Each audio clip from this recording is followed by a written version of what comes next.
Hey guys, it is me, C, back with another video, and today we are going to be reacting to his story. This channel has been blowing up lately, so I'm going to react to him for the first time.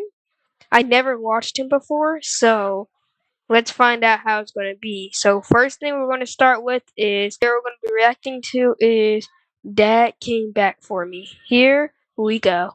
I was walking toward my favorite spot out on the city pier when I heard the breaking boards beneath my feet. Then, with a sound like a volcanic eruption, the entire left side of the pier collapsed at an angle, sending everyone stumbling, including me. Great, I thought. First I get fired and now this. What else could go wrong today? I guess I spoke too soon. While everyone else on the pier Bro jinxed himself is crazy. was able to maintain their footing, I went right over the guardrail and onto the beach 30 feet below. As I fell, I just prayed the sand was soft enough that I'd survive. When I opened my eyes, I assumed I was dead. I was still on the beach, but standing over me was the ghost of my father, who died more than 3 years ago. I stood up and looked myself over. I was still flesh and blood, still very much alive. I suppose I had to be hallucinating my dad's ghost. It made sense. I was fired from the engineering firm that he helped build from the ground up, so of course I felt like a failure. How did he get fired from the place that his dad built from the ground up? Then I heard another crack and the entire pier came down a few more inches, followed by a new round of panicked screams from above. The ghost pointed to the problem, a failing support beam. If a total collapse happened, people could die. Then he pointed at the driftwood lying around the beach. When I was a kid, me and my dad would collect driftwood to build castles. Little did I know, these were my first lessons in how to build things, so that eventually I could take over the family business. Suddenly, my engineer brain took over and everything made sense. I knew what had to happen. I collected as many logs as I could find along the beach and lined them up along the broken beam. Then I took off my belt and cinched it around the group of logs. I pulled the strap on that belt as hard as my muscles would physically allow, and How is bro that strong that he can pull a whole big wooden board along with a few logs, which is crazy. suddenly the beam snapped back into place. The pier was once again level, and the people on it were safe. I looked back at the ghost of my father. He simply put his hand over his heart, and then dissolved into the darkness. When I got back to the pier, I was hailed as a hero. I went on to start my own engineering firm, and have been #1 in town ever since. I was walking Interesting. Alright, so first video so far, it's pretty good. It's pretty good. Can't lie, can't lie. Alright, let's go to the next video. Let's go to I Almost Drowned. My friend slid me a piece of paper with the words, "Say moist," written down, and I instantly jumped back in fear. I'd hated the word moist my whole life, and Jack always made fun of me for it. "Dude, why are you being so moist right now?" Jack laughed, and I covered my ears and screamed, "Shut up," so loud the whole cafeteria turned. Interesting. So far his friend is teasing him for not liking the word moist. I wonder what's so wrong about the word moist that makes him go crazy. Let's figure it out. Gonna make you say moist one day, dude. I threw my fork at him. I'm never saying that word, but Throwing the fork at him is diabolical. that evening, I was at Jack's house by his backyard pool. I was walking along the edge when suddenly my foot slipped and I fell straight in. The water swallowed me and I instantly started panicking because I couldn't swim. I thrashed hard and screamed for Jack to help me, and that's when his face lit up. "I will, but only if you say moist." My chest went cold because I couldn't. That is one bad friend. Making his friend say moist. And he's literally drowning. That's crazy. Say that word. I splashed as water went up my nose and yelled, "I'm not saying it. Now help me, I'm gonna die." The water filled my mouth and I choked, but You should have just said the word. I would not die just to prove a point. So, interesting. Jack just crossed his arms. "Then I guess you're dead, moist boy." He kept repeating, "Say the word moist boy," and I cried, trying to cover my ears. I can't say it. I can't say that word. But that's when my head went under, and everything went quiet. I saw Jack still standing at the ledge through the water just as my vision blurred. The word moist tried to leave my lips, but the water stopped it. That's when I felt something. Jack was pulling me out. He dove in and dragged me onto the ledge. I lay there, my vision returning as I coughed up water. He looked at me. "Dude, why didn't you say moist?" I covered my ears. "Dude, shut up." Holy, so far so good. So far, I'm liking this channel, but let's watch a few more videos, like 2 more. Okay, I want it to be cool. Let's watch this one. The coolest kid in school asked me if I wanted to go train surfing, and Never trust the coolest kid in school. It's always something crazy that he's gonna try to get you to do. Never trust him. right as I was about to say yes, my best friend Sam stopped me. Are you insane? That's dangerous. But I pointed at the matching safety watches he made us both wear. You won't even let me ride a bike without one of these. You're too safe and boring. I Too safe and boring is crazy. just want to have fun. Drew was already climbing toward the tracks and screamed, "Are you in or out?" I shook Sam off, but Sam whispered, "He only cares about himself. You'll see." I didn't understand what he meant until later that day. Moments later, we sprinted alongside a moving train, and I grabbed the ladder, my fingers shaking with every rung as I pulled myself to the top. The wind ripped past. Why would you go on a moving train just to be cool? Just to be cool. Come on, his story. Come on.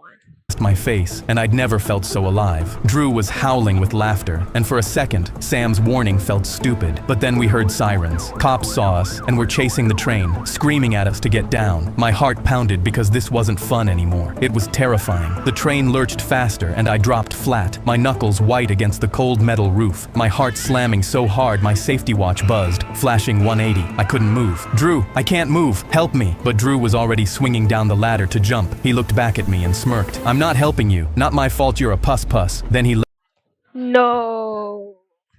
That's crazy. No, that's crazy. So it looked like Drew was not really that cool. Look like he's about to sprint off out of there.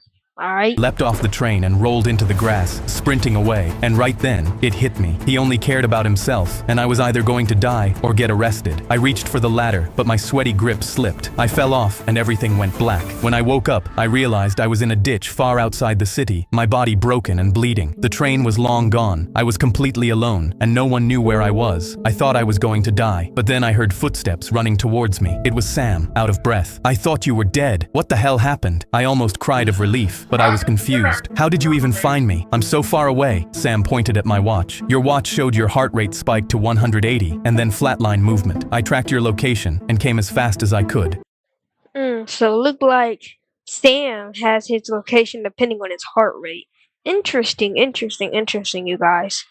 Alright, so look like Sam is pretty overprotective, but it came in clutch. I was in shock. The watch I made fun of was the one that saved my life. When I finally arrived at the hospital, I told Sam, "You were right. Drew only cared about himself. What happened to him anyway?" Sam laughed. "He's cooked. The cops arrested him when he jumped off the train. We dabbed each other up, and I never called him boring again." Interesting. So, okay, so it looked like Sam was not so boring after all. Alright, okay.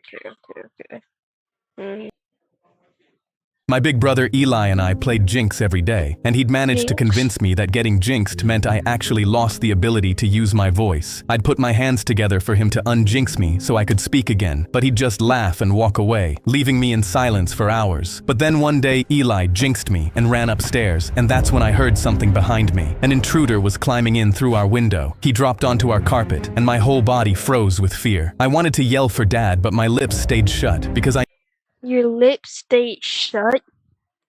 Your lips stayed shut? Interesting. knew the jinx wouldn't let me speak. The man put Dad's watch in his bag, then saw me sitting frozen. He raised a finger to his lips, then grinned. "Oh, you're mute. That makes this even easier." He turned and took Dad's Wow. Okay. ID from his wallet for ransom. My lips trembled as I tried to work up the courage to scream despite the jinx, but my vocal cords locked up when I opened my mouth. That's when Eli's voice came down the stairs. "You still frozen down there, lil bro?" He was laughing, knowing Lil bro, how did he not hear the window open and the robber climbing in? And you're laughing. You not even come downstairs. Interesting. I couldn't say yes. I was terrified, but the man's eyes instantly went to the stairs. He smiled. So that kid there can speak? Let me go say hi to him. He started heading up towards Eli and my dad. I knew I had to try, so I took a deep breath and opened my mouth, but no sound came out. I tried again, but the man just gripped the railing and kept walking, so I clenched my fists as my face turned red. Dad, there's a robber in the house! Instantly, feet slammed above me, and Dad ran to the staircase holding his pistol. The man instantly Not the pistols. Not the energy pistols from Rivals. That was not funny. dropped his bag and ran down, flying past me and out the window. Dad ran down with Eli behind him, while I sat there trembling. I instantly grabbed Eli's arm, my voice shaking. I beat at Eli. The man was in our house for a few minutes, but I was jinxed and couldn't scream for help. But then I tried really hard and it worked. I broke the jinx. Eli's mouth instantly opened. He stared at me with these wide, shocked eyes, then pulled me into his chest. Yes, little brother, you beat it. I'm so proud of you. He let me have my moment. My big Interesting. Okay, that's a pretty good one. Okay, let's see here. My school thought I had a bomb. Alright, let's see what this one's like. I walked through my school's metal detector and it started beeping. I was only carrying a lunchbox in my hand, but the principal snatched it and started whispering, "Oh my God." He led me to his office where he set the lunchbox on the table and demanded to know why I brought a bomb into school. I stared at my ham and cheese sandwich, my juice box, and my candy bar and told him this was just my lunch my mom had packed. Interesting. So, there's already a problem here. The metal detector detected metal. The lunchbox was made out of metal. Are these teachers dumb or are they dumb? He freaked out. What kind of lunch makes the detector start beeping? I shrugged and suggested the detector was just faulty, but he started examining my sandwich, holding the bread against the light and trying to see if there was something inside the crust. I asked him to please stop touching my sandwich with his unwashed hands, and he slammed his palms on the table. "You're worried I'm going to find something, aren't you?" He picked up his phone, and before I knew it, 2 police officers and a drug-sniffing dog barged into the office. The dog immediately approached my food. The principal pointed his finger. "See? The dog knows that's a bomb," I replied, "or it just wants my sandwich." The principal picked up my juice box and looked at it closer, and one of the officers leaned in and said, "That could be gasoline inside. Maybe he wants to start a fire." Gasoline? Gasoline? If it was gasoline in there, wouldn't you see it open? I told them the juice box wasn't even opened, so His story even said the same thing. I couldn't have gotten anything inside it. I watched them pick apart my sandwich, laying out the ham and cheese individually on the desk, and wondered how these were the people in charge of making decisions. Eventually, the principal called my mom. "Please get here immediately. We suspect your son has a bomb." My mom rushed in. "Oh my God, is everything okay?" But then she saw my lunchbox on the table, the sandwich picked apart, the juice box opened, and the dog trying to tear at the wrapper of my candy bar. "So what's the issue?" Our detector started Is that candy made out of chocolate? He's finna kill a dog. beeping when he walked through. "Ma'am, we suspect these are explosives disguised as a sandwich." My mom looked around, then scrunched her face and pointed to her temple. "Are you people cuckoo?" She picked up the bread and crumpled it on the principal's desk. "I just left my 2-month-old baby home alone because your detector told you Why did you not just bring the baby? a ham and cheese sandwich was a bomb, and instead of going, maybe the detector is wrong, you decided that my 8-year-old son had somehow created bombs that look like bread." Everyone's faces went red. The principal stared at his desk, and the officers wouldn't say a word. But my mom kept going, calling them incompetent, analytically deficient, and said if it started raining knowledge, they would choose to stay inside. Finally, she told them they'd be paying for a new lunch for me, and stormed out. The next day, I walked up to the principal and asked if I should take my sandwich through the detector, just in case it's a bomb. Interesting. Okay. Alright, I see you, his story. So far, his story is pretty good channel. Tell me in the comments if I should if I should watch his story again, making a part 2 of his story. Alright, you guys. C is out. Peace.